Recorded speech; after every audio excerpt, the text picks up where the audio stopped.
Bonjour les sportifs connectés, c'est Jérôme du blog montrecardiogps.fr. Je vais faire un tour de tous les réglages qu'on peut faire sur les profils sportifs de la Suunto 9. Alors pour ça, je me suis muni de mon ordinateur puisque une partie de ces réglages se font depuis le site web MovesCount. Et ensuite, on passera sur les réglages sur la montre avec, dans un premier temps, les réglages généraux qui s'appliquent à tous les profils et ceux qui sont spécifiques à un profil sportif.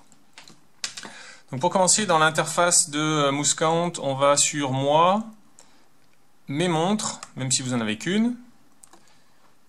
Et là en dessous, on choisit celle sur laquelle on veut faire les réglages.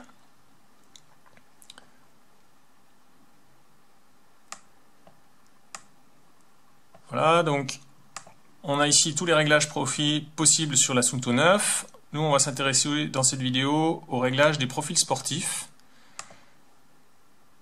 Et donc vous voyez qu'on a là la liste des profils qui sont dans les favoris, dans la présélection de favoris. Donc on a le droit d'en mettre 20. Ici, moi j'en ai 14. Et si on veut en rajouter, on clique sur Ajouter le mode sportif à la présélection. Et là, vous pouvez ajouter l'alpinisme, les arts martiaux, le crossfit, etc. Et ensuite, pour chaque type de sport, vous avez accès à un ou plusieurs profils. Ça permet d'utiliser des réglages différents pour des pratiques différentes. Par exemple, en course à pied, on peut avoir un réglage basique de course à pied, un réglage pour des écrans différents pour les fractionner.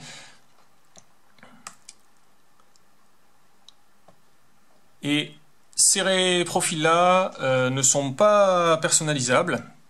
Si vous voulez personnaliser quelque chose sur l'affichage, il faudra créer ici un profil sportif. Donc on le crée, vous changez là, vous pouvez changer les champs de données, les affichages en colonne, en plusieurs champs. Donc on clique sur les petites flèches pour choisir les affichages, 3, 4, 5, 7 champs. 2 colonnes, 3 colonnes, et puis les écrans spécifiques pour le fractionner. Et ensuite, on clique tout simplement sur une donnée pour en choisir ce qu'on veut afficher sur ce champ. N'oubliez pas de lui donner un nom pour pouvoir le retrouver facilement dans la liste. Ensuite, vous affichez ici, vous activez le petit sélecteur pour qu'il rentre dans la présélection des 20. Mais sachant que vous pouvez accéder à tout ce que vous voulez depuis la montre. Mais ça facilite un petit peu l'utilisation de l'interface. Ensuite ici vous avez les paramètres. Donc là ce sont les paramètres qui seront applicables à ce profil sportif course à pied basique. La première chose, c'est si on veut utiliser une fréquence cardiaque. Alors si vous le décochez, vous ne pourrez pas utiliser ni une ceinture cardio, ni le capteur optique. En fait, ça, c'est ce qui active ou désactive le capteur optique dans la majorité des cas, et la ceinture s'il y a une ceinture connectée.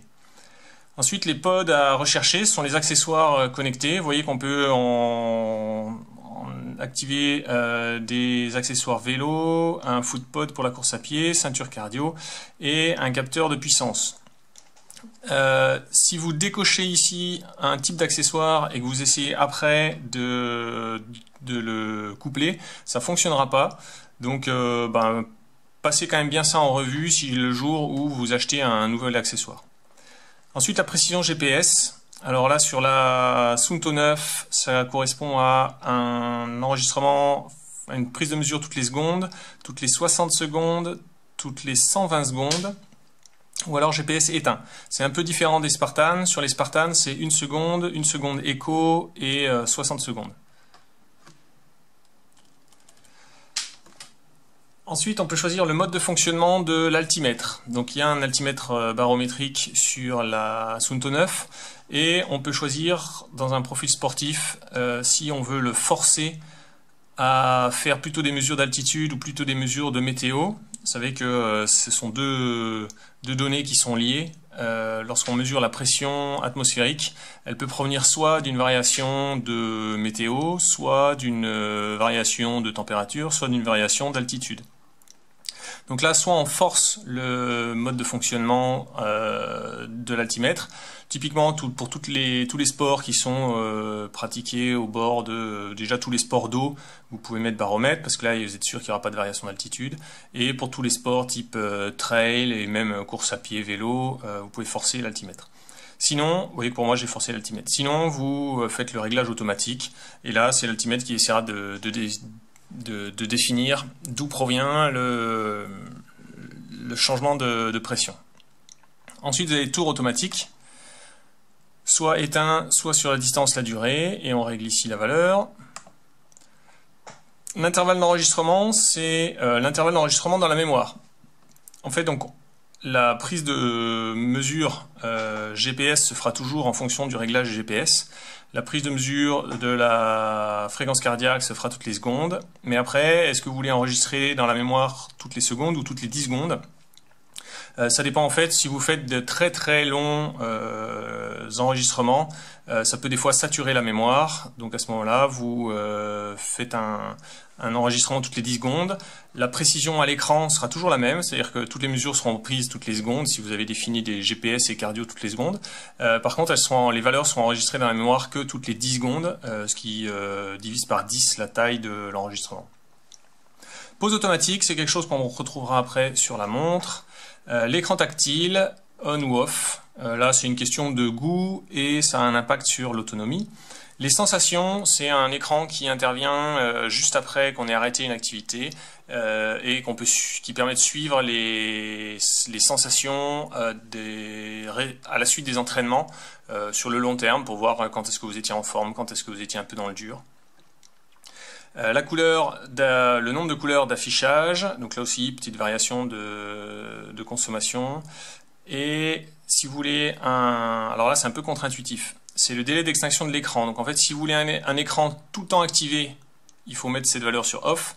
Et si vous voulez que l'écran se désactive au bout d'une dizaine de secondes, ça économise beaucoup de batterie. Alors il faut ici l'activer. Ensuite, vous n'oubliez pas d'enregistrer là en bas. Vous faites une synchro et ça sera envoyé sur la montre. On bascule sur la montre maintenant, en commençant, comme j'ai dit, par les paramètres généraux. On a ici, dans Général, quelques petites choses qu'on peut régler, comme l'intensité du rétroéclairage. Là, essayez d'optimiser. Moi, je mets soit 20, soit 30%. Voilà, c'est 30. Tout simplement pour éviter de gaspiller de la batterie avec un rétroéclairage qui serait à fond. Ensuite, on a Outdoor. Outdoor, altitude de référence, c'est là qu'on fait le calibrage de l'altimètre barométrique. Donc au départ, si vous êtes sur votre point de départ d'une course ou d'un entraînement, que vous savez que l'altitude n'est pas de 145 mètres mais 152, et bien ici vous mettez 152, vous validez, et comme ça vous avez étalonné votre altimètre. Ensuite, ici, vous avez l'étalonnement automatique. Donc moi, ça, c'est quelque chose que je laisse parce que FuseAlti marche très bien chez Suunto. Ensuite, possible utilisation aussi de la navigation. L'étalonnage de la boussole, c'est pas la peine de le faire manuellement. De toute façon, quand il en aura besoin, que ce soit pour le FuseTrack ou la navigation, il vous le demandera automatiquement. Mais par contre, vous pouvez afficher là, sombre lumineux, si vous voulez un fond d'écran noir avec la trace bleue ou un fond d'écran blanc avec la trace bleue. Moi je trouve que les couleurs ressortent mieux sur le fond noir. Et puis, on peut revenir là, alors on sort un peu des... Ici vous avez le format d'affichage si vous voulez des coordonnées en UTM, MGRS ou par défaut WGS84. Ensuite, dans les entraînements, vous pouvez fixer un objectif hebdomadaire d'entraînement. Donc ça, c'est quelque chose qui est suivi dans le widget entraînement et sur la nouvelle watch face, dans la couronne extérieure, la nouvelle watch face de la Suunto 9. Ensuite, les zones d'intensité, soit on les laisse par défaut, soit on les configure. Donc là, par exemple, si vous voulez changer votre FC Max, hop, si vous voulez changer la limite entre la zone 4 et 5, Donc là, moi, par exemple, ma fréquence seuil maintenant, du moment, c'est 167. Donc voilà, j'ai personnalisé ça. Et ensuite, les zones avancées, c'est si vous voulez faire des zones différentes pour la course à pied et le cyclisme. Là-dedans, on peut donc configurer des zones cardio particulières, des zones d'allure et des zones de puissance. Ça, c'est quelque chose qui est unique sur qui est propre à Suunto. Personne d'autre ne le fait pour le moment. Donc si vous travaillez avec un capteur de puissance, que ce soit cyclisme ou course à pied, vous pouvez venir configurer ces zones d'intensité. Voilà, on va donc basculer maintenant sur un profil sportif. On va choisir la course à pied.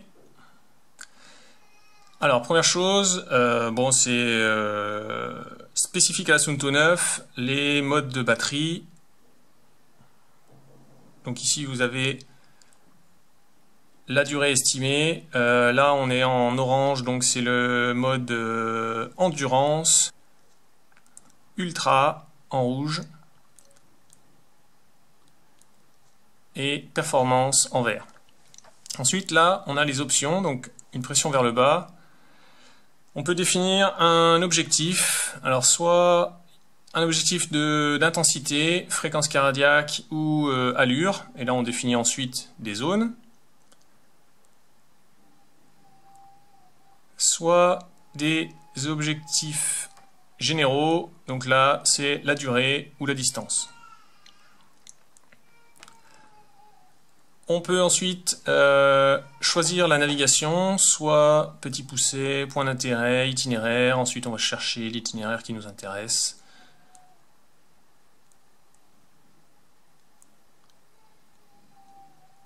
Là, on retrouve la pause automatique. Les modes de batterie, c'est ce que j'ai fait tout à l'heure sur les trois modes performance, endurance, ultra, mais ici on peut créer un mode perso qui apparaîtra en bleu. Voilà. Et on peut régler ici la précision GPS, la couleur de l'écran, l'extinction ou l'allumage de l'écran et le tactile. Ensuite, on active ou pas la fréquence cardiaque. Le rétroéclairage, ça c'est quelque chose qui est utile l'hiver, si vous entraînez tôt le matin ou tard le soir et qu'il fait nuit. Comme c'est un écran transréflectif, c'est pas très lumineux dès qu'on est dans la pénombre.